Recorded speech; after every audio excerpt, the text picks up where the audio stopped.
Delhi bomb blast मामले में doctor Shaheen को गिरफ्तार किया गया था। उसके बाद से उसके जो कनेक्शन हैं उनको खंगालने की जब इस जांच एजेंसीज ने शुरुआत करी तो एक नाम आया डॉक्टर आरिफ का। ये डॉक्टर आरिफ कार्डियोलॉजी में काम करता था और यहाँ से जब यहाँ एटीएस की टीम आई थी तो उसके अशोक नगर घर से डॉक्टर आरिफ को उठा लिया गया, गिरफ्तार कर लिया गया और उसके बाद टीम उसको अपने साथ ले गई पूछताछ करने के लिए। इस बात को लेकर लगातार खबरें आ रही थी कि क्या डॉक्टर आरिफ के कुछ कनेक्शन थे शाहीन के साथ में, या फिर जो दिल्ली बम ब्लास्ट मामला है उस पर कहीं से जुड़ाव था डॉक्टर आरिफ का। इस बात को लेकर लगातार सवाल खड़े हो रहे थे। अब एकाएक डॉक्टर आरिफ ने एक व्हाट्सएप मैसेज भेजा है कार्डियोलॉजी प्रशासन को, क्योंकि डॉक्टर आरिफ यहाँ पर एमडी की पढ़ाई कर रहे थे कार्डियोलॉजी से, और अब उन्होंने अपने एचओडी को एक मैसेज भेजा है। उस मैसेज में ये लिखा है कि वो बेकसूर हैं, उन्होंने ऐसा कुछ भी नहीं किया है। साथ ही साथ ये भी बताया गया कि जो टीम उनको ले गई थी उन्होंने उसको रिहा कर दिया है, यानी डॉक्टर आरिफ को रिहा कर दिया है, वो बेकसूर हैं। और इसके साथ ही साथ डॉक्टर आरिफ ने ये बताया कि बहुत जल्दी ही मैं संस्थान को ज्वाइन भी कर लूँगा।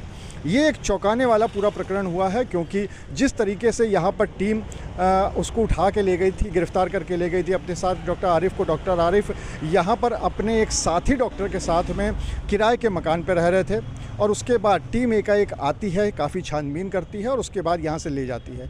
कई दिनों तक लगातार उससे पूछताछ होती है, उसके बारे में कुछ भी पता यहाँ के प्रशासन को या पुलिस को नहीं चलता है। और उसके बाद एक मैसेज एकदम से आता है एचओडी के पास में और उसमें ये सारी बातें लिखी हुई हैं। अपने को बेकसूर भी बताया है, साथ ही साथ ये भी बताया है कि जो एनआईए की टीम थी जिससे वो अपने साथ ले गई थी उन्होंने छोड़ दिया है, और ये भी बताया कि वो जल्दी कार्डियोलॉजी में आकर फिर से अपनी ड्यूटी ज्वाइन करेंगे।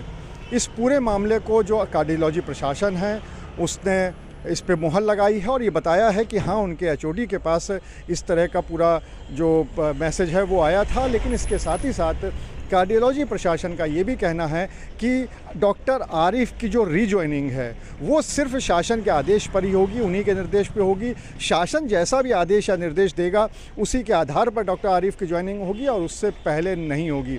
उधर डॉक्टर आरिफ ने भी ये बताया है प्रशासन को, कार्डियोलॉजी प्रशासन को, कि वो अभी काफ़ी ज़्यादा परेशान है और इस वजह से अपने घर में हैं और वो आराम कर रहा है और इसलिए वो कुछ दिनों बाद आकर ये अपनी ड्यूटी को फिर से ज्वाइन करेगा। वहीं दूसरी तरफ कार्डियोलॉजी प्रशासन अब इस बात का इंतज़ार कर रहा है कि इस पूरे मामले में जो शासन है उसके क्या दिशा निर्देश होते हैं और उसी के अनुसार ही डॉक्टर आरिफ की ज्वाइनिंग कराई जाएगी। अनुराग अग्रवाल, TV9 कानपुर।